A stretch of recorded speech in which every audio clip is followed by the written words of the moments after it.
자, 이제 21번부터입니다. 수년가법과 내부수익률법에 대한 다음 설명 중 옳은 것은, 자, 1번에 수년가법에서는 재투자 수익률로 요구 수익률을 가정하며 내부수익률법에서는 내부 수익률을 가정한다. 자, 이런 얘기 들어보신 적이 있습니까? 이런 거는 들어본 적이 별로 없죠. 자, 이런 것은 자신 없으면 바로 패스하고 지나가야 됩니다. 옳은 표현입니다. 옳은 표현인데 이런 것에서 승부 걸지 마십시오. 이런 것이 아니더라도 얼마든지 풀 수 있는 문제가 많습니다. 이게 내부 수익률법은 할인율이 내부 수익률이고요. 수년가법은 할인율이 요구 수익률입니다. 자, 이렇게 짝짓기 하고요. 옳은 표현인데 2번 지문도 어렵습니다. 수년가법은 가치 가산성이 성립하지 않으나 내부수익률법은 가치 가산성이 성립한다. 반대입니다. 예를 들어서 A와 B의 수년가가 있지 않습니까? A가 수년가가 100이고 B의 수년가가 50이면 내부수익률은 A의 내부수익률이 8%고 B의 내부수익률이 7%다. 자, 이러면 A와 B 플러스의 수년가는 150이다 할 수 있는데요. A와 B 플러스, A와 B를 함께 투자할 때의 수익률은 요거 아닙니다. 15%가 아닙니다. 8%와 7%의 사이 어디쯤입니다. 사이 어디쯤이 돼요. 그래서 이게 안 되는 겁니다. 그러니까 내부 수익률법은 가치 가산성이 성립하지 않고 수년가법은 가치 가산성이 성립해요. 어려운 문제죠. 이 문제 자체가 어렵습니다. 이거는. 그 다음에 수년가법에 의하면 투자자의 부를 극대화하지 못하는 단점이 있으나 내부 수익률법에 의한 투자자의 부를 극대화할 수 있다. 이것도 반대로 되어 있죠. 이거는 알고 있어야 돼요. 그러니까 3번은 알고 있어야 됩니다. 그 다음에 4번은요. 방금 4번을 읽었죠. 4번이 틀렸고요. 3번은 내부 수익률법에 의하여 산정한 수익률이 요구 수익률보다 크다면, 자, 내부 수익률법에 의하여 산정한 수익률이 뭐예요? 바로 내부 수익률이죠. 내부 수익률이 요구 수익률보다 크다면, 그럼 수년가는 0보다 작은 게 아니라, 자, 이렇게 되면은 수년가는 0보다 크죠? 0보다 큽니다. 자, 이럴 때는 이렇게 되고, 이럴 때는 저렇게 되는 겁니다. 그래서 틀렸고요. 그 다음에 수년가법이나 내부 수익률법 모두 사전적으로 요구 수익률이 결정되어야 한다는 문제점이 있다. 이것도 틀렸죠. 어떤 것만 사전적으로 요구 수익률이 결정돼야 돼요? 이거는 수년가법만 사전적으로 요구 수익률이 결정돼야 돼요. 그러니까 이 21번은 난이도 자체가 높으니까 이런 것들에 손대지 않고 그냥 바로 패스하고 지나가시기 바랍니다. 앞에서도 이런 게 나왔죠. 난이도가 높은 거는 바로 패스하고 지나가야 되는 겁니다. 자, 근데 자, 22번도 약간은 좀 어렵습니다. 이게 정답 지문이 어려워서 그렇습니다. 앞부분은 안 어렵습니다. 1번에 영업경비 비율은 영업경비를 뭐로 나눠야 돼요? 영업경비 비율은 유효청소득으로 나누죠. 유효청소득으로 나눕니다. 그 다음에 두 번째, 총자산회전율이죠. 이거는 알아두셔야 되는 거죠. 총자산회전율. 이게 수익률법에 나오는 얘기죠. 총자산회전율은 이거는 총투자액분의 총소득 하죠. 총투자액분의 총소득. 총자가 다 붙어 있죠. 총총총 이렇게. 총총총 이렇게 다 붙어 있어요. 그 다음에 3번은 동일한 투자안이라면 비율의 종류에 관계없이 동일한 결과가 나타난다는 장점이 있다. 그렇지 않죠. 비율의 종류에 따라 달라질 수가 있습니다. 그래서 틀렸고요. 지금 계속 틀렸죠. 이게 지금. 영업경비를 유효청소득이 아니라 부동산 가치로 나누고 다 틀렸고요. 그 다음에 4번 부채 감당률이 1보다 작다. 그럼 부채를 감당할 수 있는 능력이 없다는 얘기입니다. 충분히 감당할 수 없다는 얘기죠. 그래서 이것도 틀렸죠. 충분히 감당할 수 있다 이렇게 돼 있으니까. 자, 여기까지가 별로 어렵지 않습니다. 사실은. 그러니까 이 22번은 21번보다는 난이도가 좀 낮습니다. 요거 이제 5번이 이제 옳은 말인데요. 부채 감당률이 1보다 훨씬 큰 경우에 있으려 뭐예요? 부채 감당률이라는 건 뭐예요? 누가 뭐를 감당할 수 있는 능력? 순영업소득이 부채 서비스액을 감당할 수 있는 능력입니다. 이게 1보다 훨씬 크다. 이게 한 3 정도 되면 엄청 크거든요. 3. 예를 들어서 순영업소득이 6천이에요. 부채 서비스액이 2천입니다. 여기서 이제 6천에서 2천 빼면은 이제 세전이 4천이 남는 거죠. 자, 이런 훨씬 큰 경우 이게 3인 경우입니다. 3이면 훨씬 크죠. 자, 이런 경우에 대부 비율이 매우 높대요. 그럼 대부 비율이 매우 높다면 어느 정도가 매우 높을까요? 대부 비율 한 80% 해볼까요? 전체 총 투자액이 100억인데 10억인데 남의 돈이 8억이라고 생각해 보세요. 그럼 내 돈 얼마 투자된 거예요? 내 돈 2억이죠. 이게 대부 비율이 80%예요. 대부 비율이 80%, 내 거는 20%라는 얘기죠. 그럼 총 10억 중에서 2억은 지분이고 8억은 저당 대출 받은 거예요. 자, 근데 총 6천을 버는데 6천 중에 2천이 8억한테 가는 거예요. 나머지 6천이 2억한테 오는 겁니다. 4천이죠, 4천. 나머지 4천. 6천이 4천은 이쪽으로 오고 2천은 이쪽으로 하는 거죠. 순영업소득 6천 중에서. 자, 생각해 보세요. 총 10억인데 8억을 남의 돈에 대한 거는 2천 주면은 내 돈 2억이 돼서 4천 엄청난 지렛대 효과가 나타나는 겁니다. 그래서 이건 옳은 표현입니다. 조금 어려운 표현이고요, 이거는. 다음에 23번은 금융기관의 상업용 부동산에 대한 대출 기준이 다음 보기와 같다면 금융기관이 대출해 줄 수 있는 최대 금액은, 자, 요거도 난이도가 높습니다. 그러니까 지금 21번, 22번, 23번이 연속으로 난이도가 높습니다. 근데 23번은 요거는 이제 공식을 외울 수 있다면은 바로 풀고 지나가고요. 안 그러면은 바로 제껴야 되는 겁니다. 자, 이게 상업용 부동산의 대출 기준이 부채 감당 비율은 1.3 이상입니다. 부채 감당 비율이 1.3, 부채 감당률이죠. 이게 이제 기준이 1.3이에요, 기준이. 그 다음에 대부 비율은 0.7 이하입니다. 대부 비율은 0.7 이하. 그리고 위 두 개 조건을 모두 충족해야 되고요. 연 저당 상수는 0.1이에요.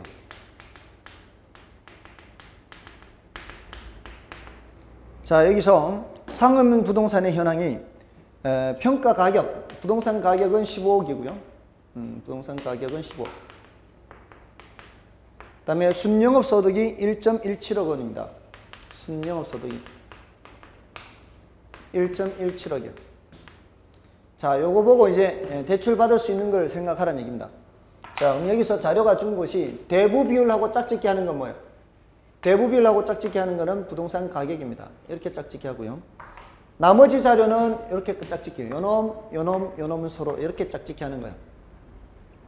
자, 그래서 먼저 대부 비율 기준이에요. LTV 기준이죠. LTV 기준은 요 15억 곱하기 0.7이죠. 그럼 어떻게 되나요? 10.5억이죠. 10.5억. 자, 이렇게 되고요. 다음에 이제 부채 감당률 기준이에요. 부채 감당률 기준인데, 우리 부채 감당률 하면 뭐 생각해야 돼요? 부채 감당률 하면은, 자, 요거는 순영업 소득 나누기 부채 서비스액이죠. 요것이 기준이 1.3입니다. 이렇게 써놓고 시작해, 써놓고. 자, 근데 이걸 알 수 있잖아. 순영업 소득 1.17이라고. 그럼 여기 1.17 이렇게 쓰면 되는 거예요. 자, 그럼 요 자리를 바꾸면 되죠, 요거. 그럼 이쪽으로 오면은 1.3분의 1.17은 부채 서비스액 이렇게 되는 거예요. 그럼 요거 1.17, 1.3으로 나누면 되죠. 나누면 결국은 부채 서비스액은 0.9억이에요. 자, 근데 0.9억인데 이걸 어떻게 계산하는? 부채 서비스액은 저당 상수를 아직 이용 안 했죠. 자, 이 저당 상수를 이용해야 됩니다. 그러니까 대부액에다가 곱하기 저당 상수 하면은 뭐가 되는 거예요? 부채 서비스액이 되는 거예요. 그래서 이렇게 계산한 요 0.9억이 대부액에다가 뭐를 곱해서 나온다고요? 저당 상수 0.1을 곱해서 나온다고요. 그러니까 여기가 0.1 곱해서 0.9라는 얘기는 여기가 9억이라는 얘기죠. 그래서 대부액은 9억입니다. 그래서 부채 감당률 기준으로는 9억이고요. LTV 기준으로는 10.5억입니다. 어렵죠. 자, 그러니까 이 문제는 부채 감당률 기준 대출 가능 금액, 부채 감당률 기준 대출 가능 금액 공식이 있어요. 대출 가능 금액 공식. 이 공식을 외울 수 있는 분들은 푸시고요. 안 그러면 제껴버리는 겁니다. 이 공식은 순영업소득 나누기 부채 감당률 곱하기 저당 상수예요. 부채 감당률에다 곱하기 저당 상수 하는 겁니다. 공식 자체는 간단합니다. 부채 감당률 기준 대출 가능 금액은 이렇게. 그럼 어떻게 하라는 얘기요? 순영업소득이 1.17억이죠. 여기에다 이제 부채 감당률이 아까 1.3인가요? 곱하기 여기 0.1 하라는 얘기입니다. 자, 이렇게 해서 바로 9억이 나오면 바로 계산하고요. 안 그러면 버리라는 얘기입니다. 그렇죠? 자, 그래서 이렇게 나오면은 제껴버려야 된다. 이렇게 생각하시고요. 다음에 넘어가시면은 24번인가요? 24번은 저당 상환 방법에 대한 다음 설명들 중 틀린 것은 1번 원리금 균등 분할 상환은 점증 상환 대출에 비해 상대적으로 초기에 자금 회수가 빠르다. 자, 요거는 어려운 지문이 아니죠. 자, 요거 원리금 균등, 원금 균등 이거 많이 나오는 주제죠. 자, 이 원리금 균등, 원금 균등 하면은 바로 이 그래프를 그려야 됩니다. 요 그래프를 그려야 됩니다. 원금 균등, 그 다음에 원리금 균등, 최정식 상환 이렇게. 그래서 원리금 균등 분할 상환은 얘죠, 얘. 여기서 이렇게 초기에 이렇게 가는 거예요. 점증 상환 대출, 점증은 초기에 이렇게 조금밖에 납입하지 않죠. 점증 상환 대출에 비해 상대적으로 초기에 자금 회수가 빠르죠. 그렇죠.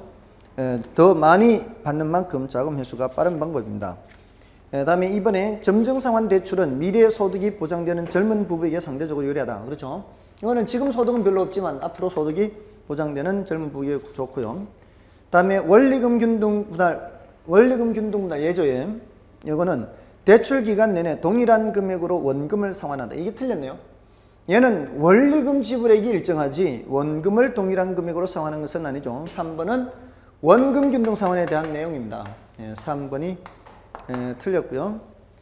나머지는 뭐 4번, 5번 질문은 이제 여러분이 보셔도 되겠죠. 요거는 여러분이 보시고요. 다음에 25번입니다. 저당 유동화에 관한 다음 설명 중 옳은 것은 저당 유동화 하면은 머릿속에 요걸 좀 집어넣고 생각하세요. 이렇게 저당 유동화 하면 이렇게 이 구조를 함께 생각하시라는 얘기입니다. 저당 유동화가 이루어지는 건 2차 저당 시장이죠. 그래서 1번에 2차 저당 시장은 주로 부동산을 담보로 저당 대출을 원하는 수요자들과 융자를 제공하는 금융기관으로 이루어지는 시장을 말한다. 1차 시장에 대해서 설명하고 있죠. 틀렸죠, 지금. 1번 틀렸고요. 그 다음에 2번은 저당 유동화란 저당 차입자와 금융기관 사이에 저당 채권이 형성되는 거죠. 이것도 1차 시장에서 말하는 것이죠. 이것도 틀렸고요. 그 다음에 3번은 저당 유동화를 통해 1차 금융기관 예정. 1차 금융기관은 자금의 단기 조달 및 장기 운용에 따른 유동성 문제를 해결할 수 있다. 3번이 옳은 표현입니다. 그 1차 금융기관은 단기로 조달합니다. 자금을. 예금주로부터 자금을 조달받거나 또는 어디 가서 차입을 해와야 돼요. 1차 금융기관도. 그래 놓고 대출을 해줄 때는 장기로 대출해 주잖아요. 그러니까 단기 조달, 장기 운용이다. 이렇게 얘기를 하는 겁니다. 다음에 4번 저당 담보증권의 유동화를 통해서 충분한 자금을 확보하기 위해서는 저당 수익률보다 저당 담보증권 투자자의 요구 수익률이 높아야 한다. 이거 말이 안 되죠. 저당 수익률은 여기서 적용되는 이자율이에요. 근데 투자자 요구 수익률은 여기 있죠. 이쪽으로 넘어오면 넘어올수록 자꾸 금리가 떨어지죠. 비용이 발생하기, 여기 이제 중간에 비용이 발생하기 때문에 수익률은 자꾸 떨어집니다. 그런 수익률이 떨어진 상태에서도 투자자들의 요구 수익률을 충족시킬 수 있을 만큼 여기서의 수익률이 충분히 높아야 되는 거죠.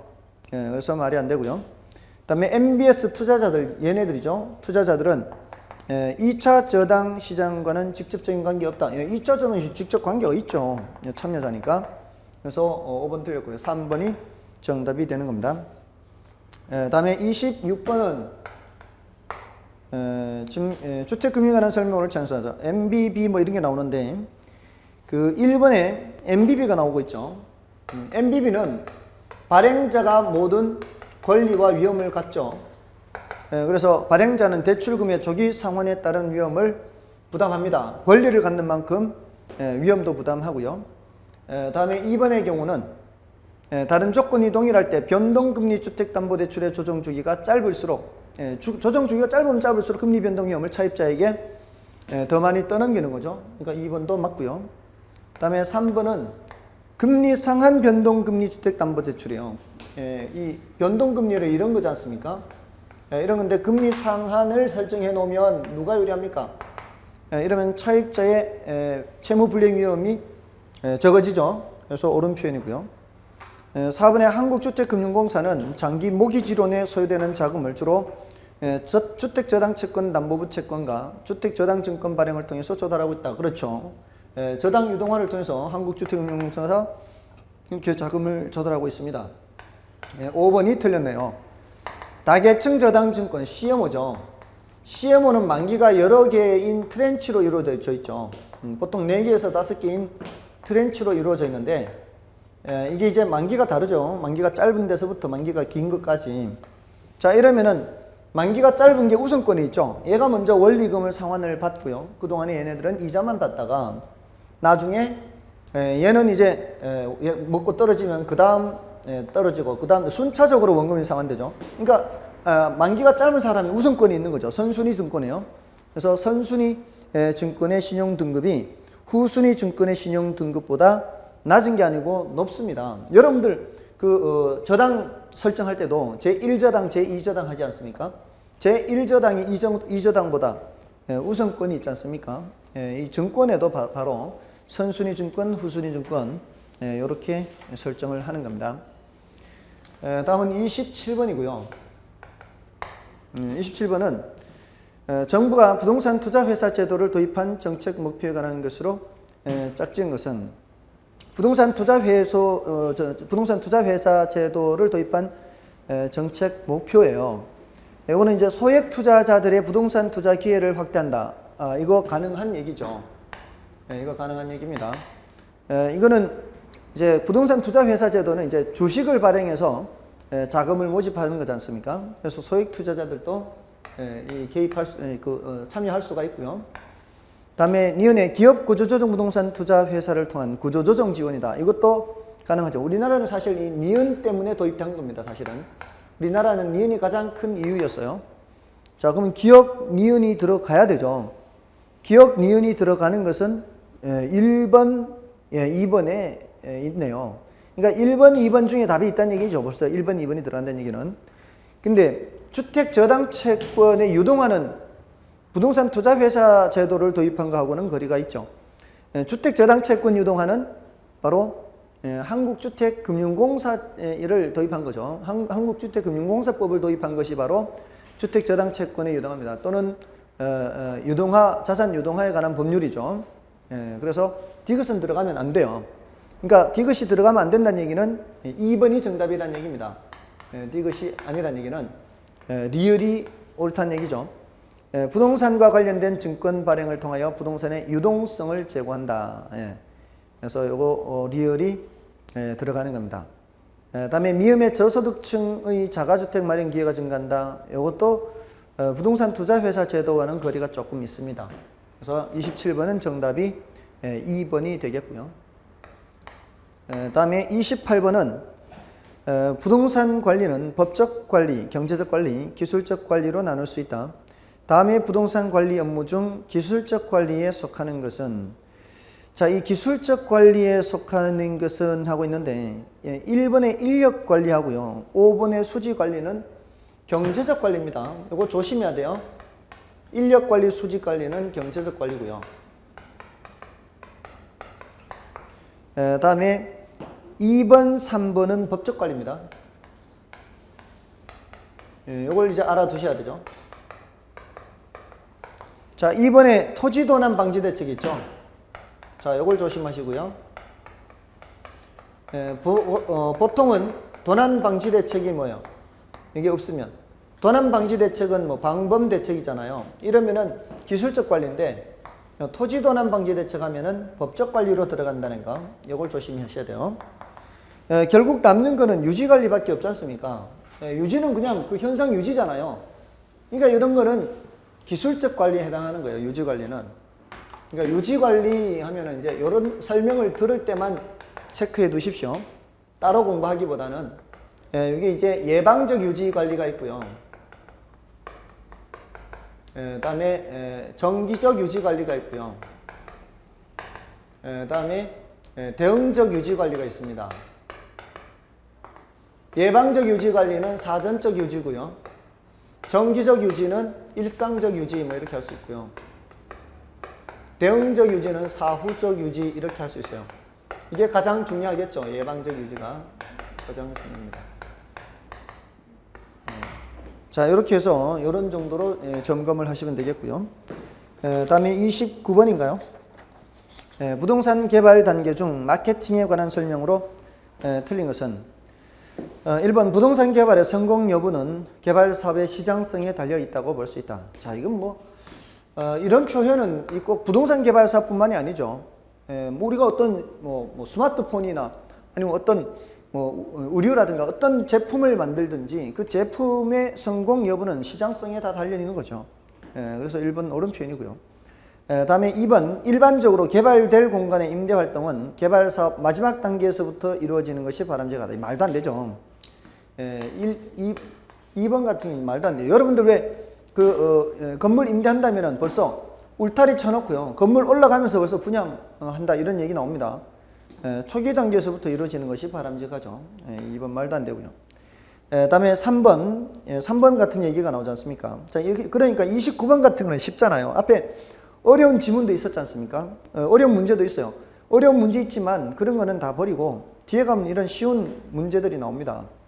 3번 지문을 보시면 부동산 개발 사업의 성공을 위하여 개발 사업 초기에 정박 임차인을 확보하는 것이 중요하다. 그렇죠. 정박 임차인 하면은 자리를 한번 차지하면은 잘 움직이지 않는 그런 임차인들이 정박 임차인이에요. 그런 임차인들을 사전에 확보하는 것이 중요하다. 그렇게 볼 수 있고요.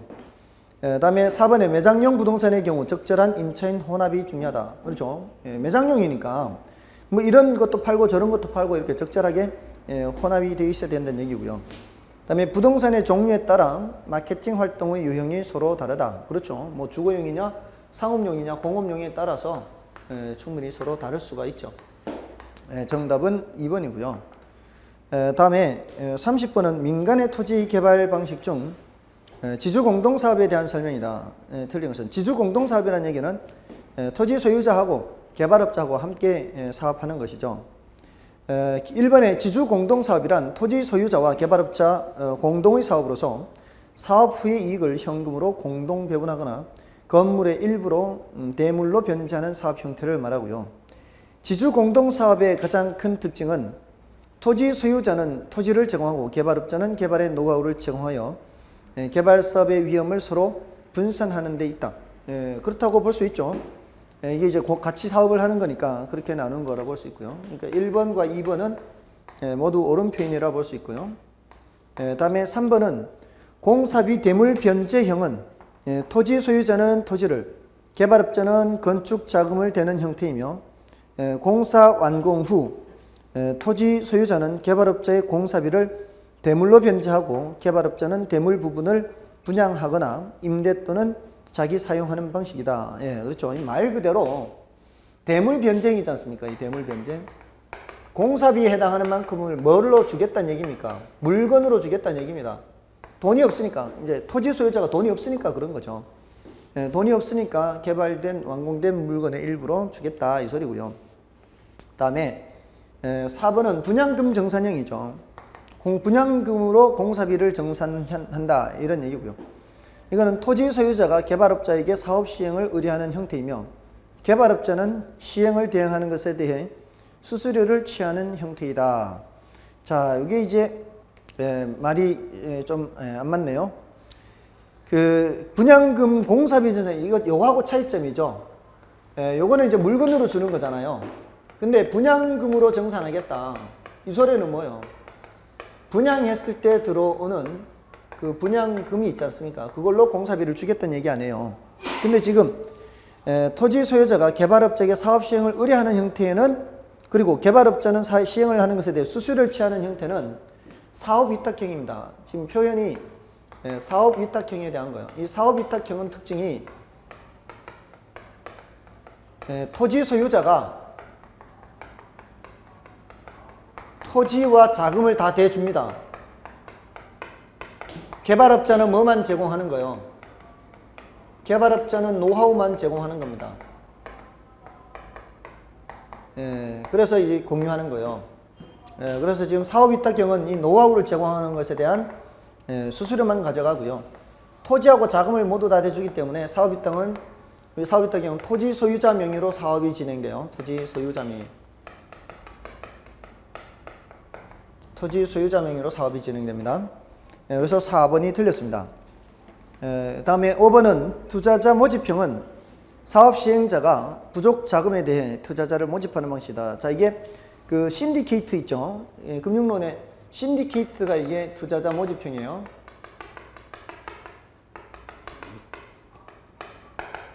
다음에 이 경우 투자자의 이익 보장과 조합원 간의 이해관계 조정이 중요하다. 그렇다고 볼 수 있고요. 다음에 31번인가요? 31번입니다. 지역의 경제 기반 분석에 대한 설명이다. 틀린 것은 1번 지역 지수는 동일 산업에 대한 고용비의 전국대 당해 지역의 비율로 표시한다. 자, 요거는 지역 지수 LQ를 묻는 거죠. 자, LQ를 묻는 겁니다. LQ. 자, LQ는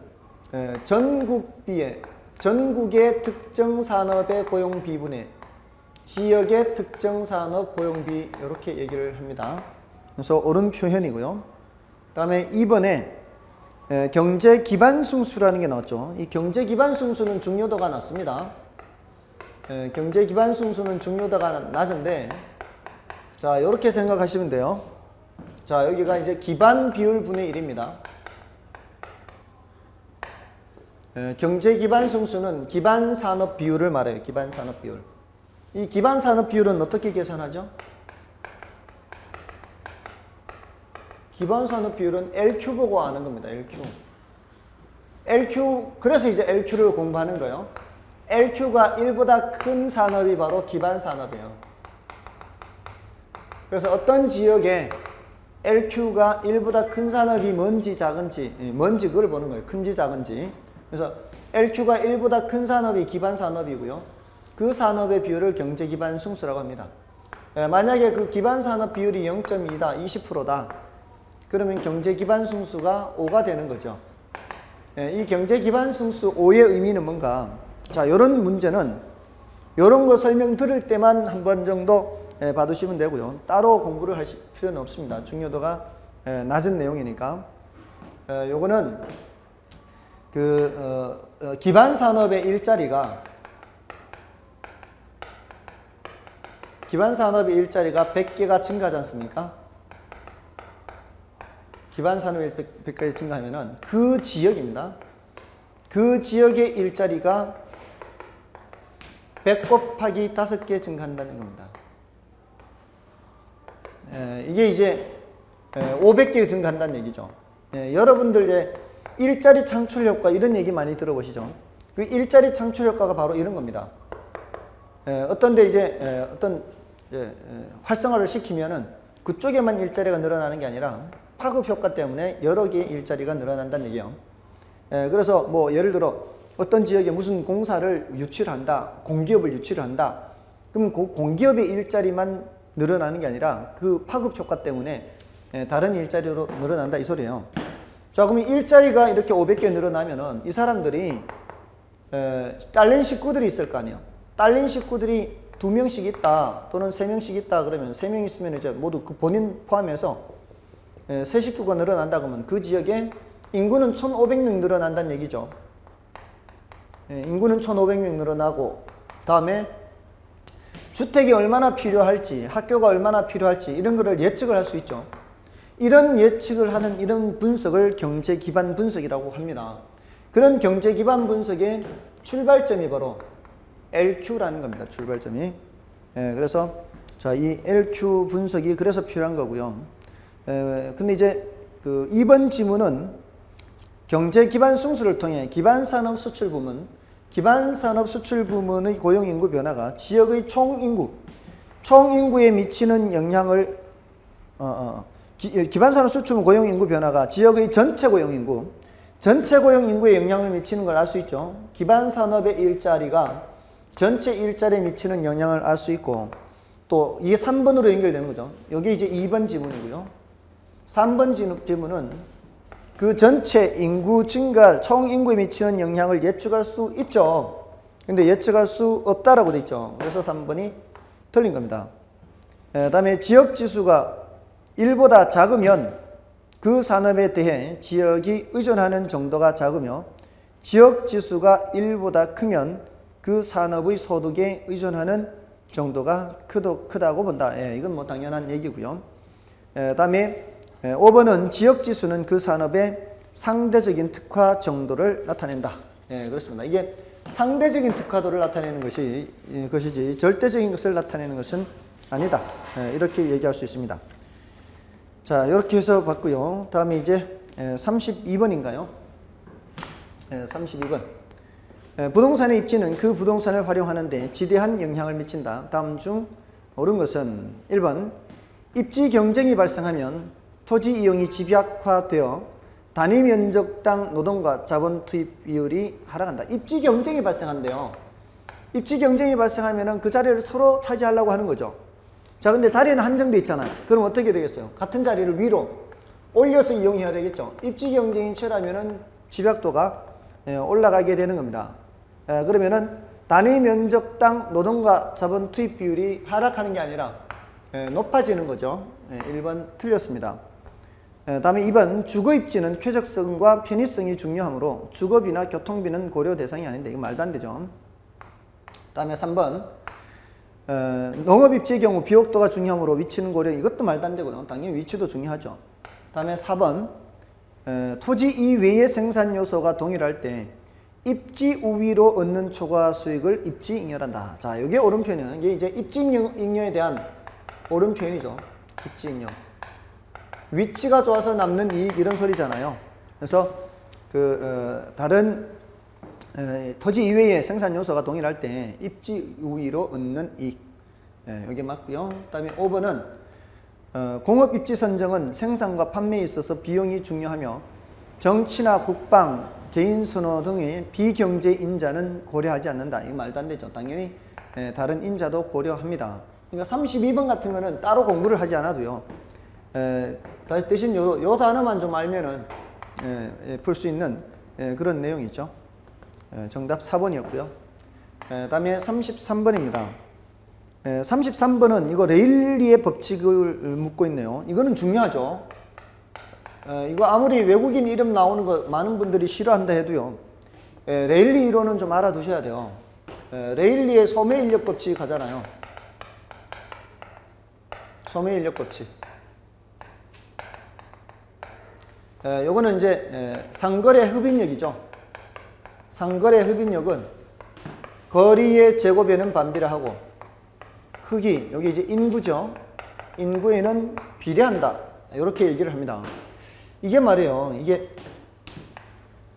크기가 다른 두 도시가 있으면은 이쪽에서 당기는 것과 이쪽에서 당기는 그것을 따지는 거죠. 그래서 여기서의 어떤 경계하고 이쪽에서의 범위, 이쪽의 상권 범위와 이쪽의 상권 이게 더 크죠. 큰 도시가. 그래서 경계는 어디에 가깝게 형성된다. 경계는 작은 도시 가깝게 형성된다는 게 레일리의 소매인력 법칙입니다.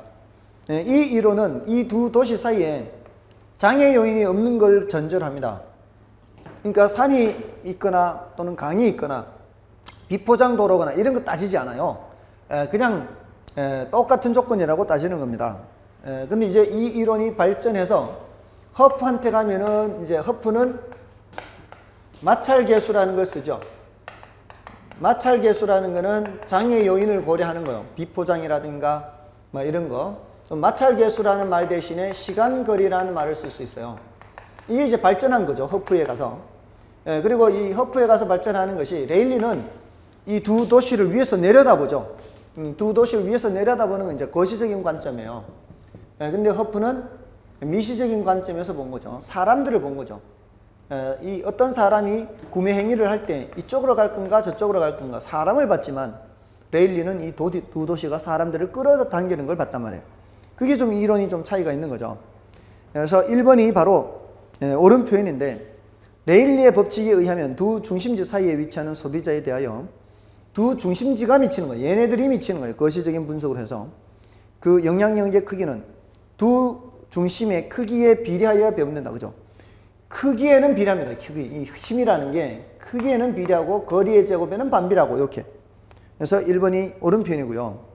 그 다음에 2번에 레일리의 소매인력 법칙에 의하면 규모가 다른 두 도시의 상권의 경계는 규모가 큰 도시에서 보다 가까이 형성될 것이다. 이 두 도시 상권의 경계는 큰 도시에서는 멀죠. 가까운 도시에서는 가깝죠. 이거 조심해야 돼요. 자칫하면 틀려요. 큰 도시가 이게 끌어당기는 힘이 세다고 생각하니까 가까이 온다 이렇게 생각한단 말이에요. 경계는 큰 도시에서 먼 곳입니다. 2번 틀렸고요. 다음에 3번의 레일리의 소매인력 이론에 의하면 두 도시 간에 장애 요인이 있다고 하더라도 그 이론이 그대로 적용될 수 있다. 장애 요인이 있으면 적용될 수가 없어요. 둘 다 똑같다고 가정했거든요. 자연적 인문적 장애 요인이 없다 이렇게 했단 말이에요. 다음에 레일리의 소매인력 법칙에서는 시간거리 개념을 도입했으나 허프는 소매지역 이론에서 물리적 거리 개념을 도입했다. 이것도 틀렸죠. 허프가 바로 시간거리 개념을 도입했고요. 레일리는 물리적 거리 개념을 도입한 거예요. 그 다음에 레일리는 점포의 거래권에 영향을 주는 것은 근본적으로 소비자의 행동으로 봐 미시적 분석을 하였다면 허프는 거시적 분석을 하였다는 점이 상이다. 이게 틀렸죠. 지금 그 레일리 자리에 허프가 들어가야 옳은 표현입니다. 레일리를 지우시고 허프를 거기다 집어넣어야 돼요. 그러니까 허프는 점포의 거래권에 영향을 주는 것은 근본적으로 소비자의 행동으로 보아 미시적 분석을 했다. 이렇게 해야 옳은 표현입니다. 정답은 1번이었고요. 다음에 34번입니다. 광고에 대한 거죠. 이거는 중요도가 조금은 낮은 겁니다. 부동산 광고에 대한 설명 중 가장 적절하지 않은 것은 1번 부동산 광고의 내용이 사회적 부당성을 갖는 경우에 규제를 받게 된다. 이거 뭐 중요도는 낮으나 이건 뭐 당연한 얘기죠. 당연히 규제를 받고요. 다음에 부동산 광고는 구매자뿐만 아니라 판매자도 대상으로 하는 양면성이 있습니다. 특히 이제 부동산 중개 광고죠. 여러분들이 부동산 중개 하시려면은 부동산을 구매하려는 사람뿐만이 아니라 판매하려는 사람도 대상으로 해야 되겠죠. 그래서 옳은 말이고요. 그 다음에 3번 실용적이며 장식적인 조그만 물건을 광고 매체로 이용하는 것을 노벨티 광고란다. 이런 거는 이제 이런 거 나올 때 참고로 알아두시면 되겠네요. 노벨티 광고 해서 뭐 라이터 같은 거 있고요. 이쑤시개 같은 거 있죠. 중국집에 시키면 이쑤시개 갖다 주거나 옛날에는 뭐 병따개 많이 갖다 줬었고요. 그런 게 노벨티 광고입니다. 다음에 4번 지금 1, 2, 3번 다 옳은 표현이고요. 4번은 부동산 광고는 일반 광고에 비해 시간적 제한성, 지역적 제한성, 개별성 등의 특징이 있다. 이거 대체로 그렇죠. 이게 부동산의 특성 때문에 지역적 제한성과 개별성 특성이 있고요. 시간적으로 제한되어 있습니다. 어느 정도 시간 범위 내에서만 효과가 있는 것이지 그 범위 밖에서는 별로 효과가 없는 거죠. 5번이 틀렸습니다. 요거는 이제 이런 거 설명 들을 때만 좀 봐주시면 되는데요. 신문 광고 중 전시 광고는 한정된 공간에 많은 정보를 광고하는 광고이며 안내 광고는 광고 공간이 크기 때문에 상세한 설명이 가능하다. 자, 이게 뒷부분이 틀렸습니다. 앞부분은 앞부분과 뒷부분이 바뀌어 있네요. 전시 광고는 한정된 공간에 많은 정보를 광고하는 게 아니고요. 전시 광고는 이제 광고 공간이 커요. 그래서 여러분들 왜 신문을 보시면 이게 전면 광고 있죠? 전면 광고. 이게 전시 광고요. 또는 반면 광고 이런 거. 예, 안내 광고는 이런 겁니다. 여러분들 왜 신문 상단은 기사가 나오고 하단은 또 다시 3단이나 4단으로 나누어서 이렇게 여기 뭐 이렇게 사람 구함 뭐 이런 광고들 있죠. 예, 급구 뭐 이렇게 이런 게 안내 광고예요. 안내 광고는 지면이 좁아요. 예, 여기 깨알 같은 글씨로 많이 설명을 해야 되죠. 자, 그런 겁니다. 자, 요런 거는 이제 요런 거 나올 때만 좀 이렇게 봐두시면 되는 정도고요. 다음에 35번인가요? 35번 예, 가격과 가치에 대한 거네요. 이건 이제 옳은 것을 묻는데 이 부동산의 경우 가치와 가격은 엄격히 구분되어 사용된다. 다음 가치와 가격에 대한 설명 중 옳은 것은 1번에 가격은 현재 값이지만 가치는 과거 값이다. 자, 1번이 바뀌어 있죠. 가격이 현재 값이가 아니라 현재 값이 아니라 가치가 현재 값이고요. 가격은 과거 값이죠. 가격은 과거 값. 이렇게 바뀌어 있어야 돼요. 네, 이렇게 해야만 옳은 표현이고요. 1번 틀렸고요. 다음에 2번은 일반적으로 부동산과 같은 내구재 가치는 교환의 대상으로 상대 재화를 지배하는 힘으로 정의된다. 보통 자 이렇게 얘기하지 않고요. 내구재의 경우는 내구재는 효용의 지속기간이 긴 물건이잖아요. 주택도 그렇고 자동차도 그렇고 뭐 TV, 냉장고 이런 건 대체로 내구재죠. 이런 거는 장래 기대 편익의 현재값 이렇게 얘기합니다. 장래 기대 편익의 현재값 이렇게 얘기하고요. 그 다음에 3번의 경우는 가격은 추상적이나 가치는 구체적이다. 이거 바뀌어 있죠.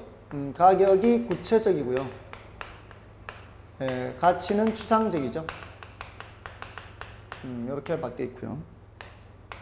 다음에 4번은 단기적으로 가치와 가격 간에는 오차가 존재할 수 있지만 장기적으로 시장이 균형인 가격은 가치에 회귀한다. 예, 여기가 옳은 표현이네요. 4번이 옳고요. 단기적으로는 괴리될 수 있잖아요. 단기적으로 왜곡될 수 있다. 이거하고 같은 거죠. 장기적으로는 어떻게 해요? 장기적으로는 일치한다. 이렇게. 그래서 4번이 옳은 표현이고 5번은 가격은 동일 시점에 여러 개가 존재할 수 있지만 가치는 동일 시점에 하나밖에 없다. 이것도 바뀌어 있죠. 가격은 오직 하나밖에 없고요. 일정 시점에 하나. 가치는 여러 개. 여러 개. 자, 이렇게 다릅니다. 그래서 정답은 4번이 되겠고요. 다음에 36번. 자, 요거 이제 원래는 이거 중요합니다. 가격제 원칙. 가격제 원칙이 좀 잠잠했습니다. 근데 이거 굉장히 중요한 파트입니다. 이거 거의 해마다 하나씩 나오는데 좀 준비를 해놔야 됩니다. 옳은 것을 찾는데요. 1번에 수요 공급의 원칙이란 초과 이유는 경쟁을 유발하고 경쟁에 의해 초과 요인이 소멸된다는 원칙이다. 자, 이건 말도 안 되죠. 이거는 경쟁의 원칙입니다. 지금 경쟁이란 말 자체가 나왔죠, 벌써. 수요 공급하면은 수요 공급이란 단어가 나와야 돼요. 수요 공급에 의해서 가격이 결정되고 결정된 가격은 다시 수요 공급에 영향을 미친다는 게 수요 공급의 원칙입니다. 1번은 경쟁의 원칙이라고 해야 되고. 그다음에 2번은 동일한 효용이라면 가격이 낮은 것을, 동일한 가격이라면 효용이 높은 것을 선택한다. 이거는 대체 가능한 두 개 중에서 선택해야 되는 거예요.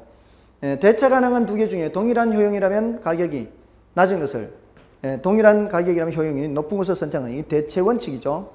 기여의 원칙이라고 되어 있죠. 틀렸습니다. 대체 원칙이고요. 다음에 3번은 균형의 원칙은 기능적 감가와 관련이 있고 적합의 원칙은 경제적 감가와 관련이 있다. 3번이 옳은 편이죠. 균형의 원칙 하면은 제가 많이 예를 드는 게 엘리베이터요. 건물의 규모에 비해서 엘리베이터의 규모가 맞지 않으면은 그거는 기능적 감가가 발생하죠. 균형의 원칙이 어긋나는 거예요. 적합의 원칙 하면 뭐 생각해요? 달동네 고급 빌라요. 그 외부 환경하고 안 맞으면은 경제적 감가가 발생하는 거죠. 그래서 3번은 옳은 말입니다. 다음에 4번은 적합의 원칙은 내부 구성 요소 간의 결합이 적합해야 최유효 이용이 된다는 점에서 최유효 이용의 원칙과 관련성이 있다. 자, 적합의 원칙은 외부 관련 원칙이잖아요. 지금 3번 지문의 적합의 원칙. 외부 구성 요소, 외부 환경과의, 인근 환경과의 결합이 적합해야 되는 거예요. 그래서 내부 구성 요소 간 결합, 이게 짝이 안 맞습니다. 이거는 균형의 원칙과 관련되는 거죠. 그래서 틀렸고요. 이건 좀 다 틀린 것들이죠. 그 다음에 5번은 수익 배분의 원칙입니다. 수익 배분의 원칙이란 부동산에 대한 단위 투자액을 증가시키면 그에 따라 총 수익이 투자액에 비해 빠른 속도로 증가하다 일정한 한계를 넘으면 투자액에 비해 수익의 증가가 둔화된다는 원칙이. 자, 이건 수익 배분의 원칙이 아니라 수익체 증체감 원칙이에요. 사실은 제가 이거 가격제 원칙에서는 5가지를 꼭 기억하시라 그랬죠. 균형의 원칙하고 기여의 원칙하고 그다음에 적합의 원칙하고 그다음에 균형의 변동의 원칙하고 대체 원칙, 이 5가지만 알아도 5가지만 정확하게 알아도 웬만큼은 된다고요. 지금 여기서도 사실은 3번 지문에 이미 정답이 나왔죠. 이 5개만 알아도 이게 정답은 맞출 수가 있는 겁니다. 다만 그렇게 확실하게 아시는 분들은 이런 5번 지문이 나왔을 때 이게 수익 체증 체감 원칙이구나, 이렇게 이제 추가를 하시면 되겠죠. 이렇게 해서 봐주시고요. 다음에 넘어가시면은 37번인가요? 부동산 감정 평가 3방식에 대한 설명 중 옳지 않은 것은, 요거는 이제 1번 지문은 옳은 표현입니다. 거래 사례를 인근 지역에서 구하잖아요. 그럼 인근 지역에서 구한다는 얘기는 같은 지역이에요. 그러면은 지역 요인을 비교할 필요가 없습니다. 근데 유사 지역에서 구하면은 서로 다른 지역이니까 지역 요인 비교가 필요하죠. 근데 2번 지문이 틀렸나요? 부동산 가치 정의에 이론적으로 가장 부합하는 방식은 원가 방식이 아니라 수익 방식이에요. 2번 틀렸네요. 가치가 뭔가요? 가치. 앞에서도 나왔죠. 가치. 35번이었나요?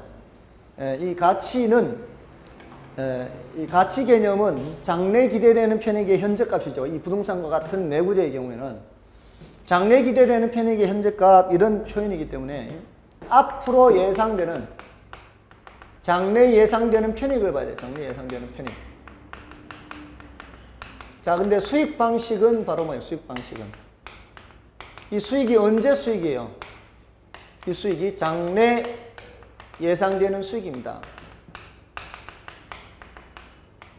그래서 가치 개념에 가장 맞아떨어지는 것이 바로 수익 방식이에요. 그래서 2번 틀렸고요.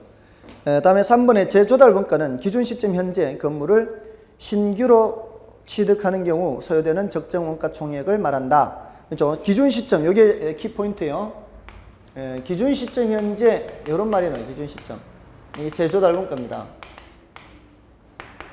다음에 배분법은 좀 어려운 용어입니다. 이런 거는 이제 나올 때 이런 게 있다, 이렇게 생각하시면 돼요. 배분법이라고 하는 거는 4번 지문에, 자, 우리가 이제 대상 부동산이 낮이에요. 대상 부동산 낮이. 그러면 사례도 뭐를 구하는 게 제일 좋아요? 사례도 낮이를 구하는 게 제일 좋겠죠. 이걸 평가하려면. 근데 사례가 낮이가 없습니다. 그래서 할 수 없이 사례를 복합 부동산을 구했어요. 근데 복합 부동산은 뭐와 뭐로 이루어져 있어요? 토지하고 건물로 이루어져 있잖아요. 근데 나는 지금 낮이를 평가해야 되니까 복합 부동산 가액이 10억이에요. 이 10억을 그대로 쓸 수가 없는 거예요. 건물 가격과 토지 가격으로 나누어야 되죠. 그 나누는 걸 뭐라고 한다고요? 배분법이라 그래요. 그래서 4번에 배분법을 읽어보시면, 배분법은 복합 부동산의 사례 가격에서 대상 부동산과 같은 유형의 부동산 가격을 추출하는 방법을 배분법 그래요. 그러니까 복합 부동산 가격 중에서, 전체 10억 중에서 대상 부동산과 같은 유형, 요 토지죠. 요것만 따로 뽑아내는 것을 배분법이다, 이렇게 얘기를 합니다. 다음에 5번에 시산가액 조정이 있죠. 시산가액 조정은 감정평가 3방식에 의한 가격을 각각의 방식의 가중치를 달리하여 조정하는 것을 말한다. 요거 옳은 표현이죠. 각각의 방식에 따라 이제 가중치가 다릅니다. 산술평균 하는 것이 아니에요. 시산가액 조정은 산술 평균하는 것이 아니다. 가중치를 달리하여 하는 것이다. 이렇게 해서 정답은 2번이고요.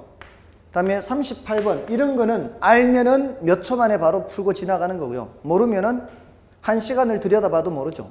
책을 안 보는 이상은 모르는 겁니다. 감가수정 방법이 아닌 것은 여기서는 2번이죠. 2번. 투자결합법은 어디에서 나오는 얘기인가요? 투자결합법은 환원율 산정 방법에 나와요. 환원율 산정할 때 금융적 투자결합법, 물리적 투자결합법 하죠. 금융적 투자결합법 환원율은 어떻게 구하나요? 지지저저 하죠. 지지저저. 물리적 투자결합법의 환원율은 토토근건 하죠. 그래서 토토근건 지지저저에서 나오는 얘기가 바로 이 투자결합법입니다. 여기서도 환원율 구할 때 써먹는 방법입니다. 그래서 2번이 틀렸고요. 다음에 39번. 이것도 알면은 바로 체크하고 모르면은 1시간을 들여다봐도 안 되는 거죠. 지역 요인 비교 항목이 아닌 걸 물었어요. 근데 이거는 상식적으로 풀어도 어느 정도는 가능합니다. 획지라는 게 뭐예요? 획지. 획지는 그 개별 토지죠. 자, 근데 이 지역 요인 비교 항목에 획지가 들어갈 리가 없잖아요. 이거는 개별 요인 비교할 때 들어가는 거예요. 획지 요인은. 획지 조건은 개별 요인 비교 항목입니다. 그래서 정답은 1번이 되고요. 다음에 마지막 40번인가요? 자, 이런 것들은 이제 알면 바로 풀고 모르면 찍고 그런 것들인데 지금 40번은 문제에서 좀 쉽게 냈네요. 문제에서. 왜 문제에서 쉽게 냈는가 하면은 문제에서 부채감당법에 의한 환원율을 구하시오 했죠. 부채감당법 환원율 구하시오 이렇게 했어요. 근데 우리 실전에서는요, 이걸 안 알려줘요. 문제에서 안 알려준다고요. 물론 알려줄 수도 있습니다. 알려줄 수도 있는데 안 알려줬었단 말이에요. 그러니까 이거는 좀 쉽게 내드린 거예요. 그러면 부채감당법이란 말이 없이 환원율을 구하라고 했을 때도 이 부채감당법 환원율을 알아야 된다는 얘기 안 해요. 부채감당법에 의한 환원율은 부저저 이렇게 구합니다. 부저저. 자, 여기 조금 전에 금융적 투자결합법은 어떻게 구합니까? 금융적 투자결합법에서 환원율은 여기 환원율은 지지저저합니다. 지지저저. 자, 여기에 이제 헷갈릴 수가 있어요. 여기 곱하고 더하거든요. 지지 곱하고 저저 곱하고 더하는 거예요. 물리적 투자결합법은요. 환원율을 구할 때 토토근건해요. 토토근건. 그러니까 토지 환원율, 토지 비율 곱하고요. 건물 환원율 곱하기 건물 비율 곱하고요. 곱해서 더하는 거예요. 이게 가중평균이에요. 일종의. 자, 근데 차이점이 뭐예요? 부저저하고 지지저저의 차이점이 뒤에 저저는 똑같잖아요. 뒤에 저저는 똑같거든요. 그럼 차이가 나는 게 이쪽은 부채 감당률이고 요놈은 지분 비율 곱하기 지분 배당률이거든요. 이 지분 배당률이에요. 여기가 문제에서 지분 배당률을 알려줬느냐 부채 감당률을 알려줬느냐에 따라 이렇게 푸느냐 이렇게 푸느냐 되는 거예요. 우리 시험이 이렇게도 출제됐고 이렇게도 출제됐어요. 다 출제됐어요. 그러니까 그걸 감안해서 봐야 된다고요. 근데 우리 문제 자료를 보면은 부채 서비스액을 줬죠. 부채 서비스액이 1억입니다. 그 다음에 순영업 소득이 1억 2천이죠. 순영업 소득이 1억 2천이에요. 자, 이거 가지고 뭐를 알 수 있다는 얘기요?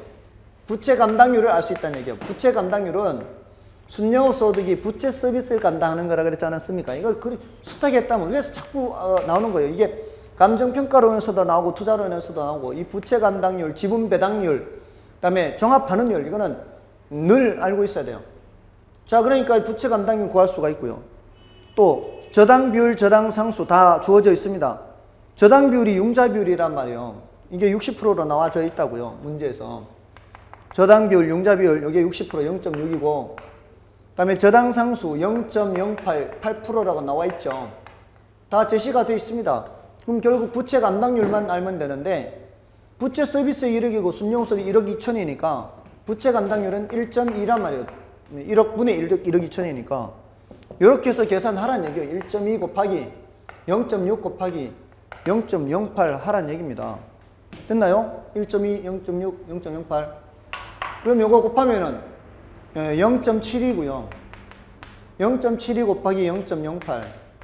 이거 하란 얘기죠. 그럼 8이 16, 6 1 올라가고 8, 7이 56, 57인가요? 576. 순서가 576이죠. 이거 소수점 굳이 신경 쓸 필요 없습니다. 왜냐하면은 어차피 순서가 576이 돼야 되거든요. 그래서 5.76%인가요? 5번이 정답입니다. 자, 이렇게. 그러니까 지금 이 40번이 계산 문제이긴 한데 결국 토토, 근건, 지지저저, 부저저 이런 내용이거든요. 그래서 지금 어려운 문제들도 좀 출제는 됐지만 쉬운 문제들도 쉽단 말이에요. 그러니까 여러분들이 오늘 문제를 보시면서 이제 앞으로 훈련을 좀 하셔야 되는 것이 어려운 문제는 과감하게 바로 패스하고 쉬운 문제를 풀 수 있도록, 쉬운 문제를 틀리지 않을 수 있도록 하는 훈련, 이것을 꼭 하시기 바랍니다. 앞으로 더 열심히 하셔서 다음에는 좀 더 성적이 잘 나올 수 있도록 그렇게 애쓰시기 바랍니다. 수고하셨습니다.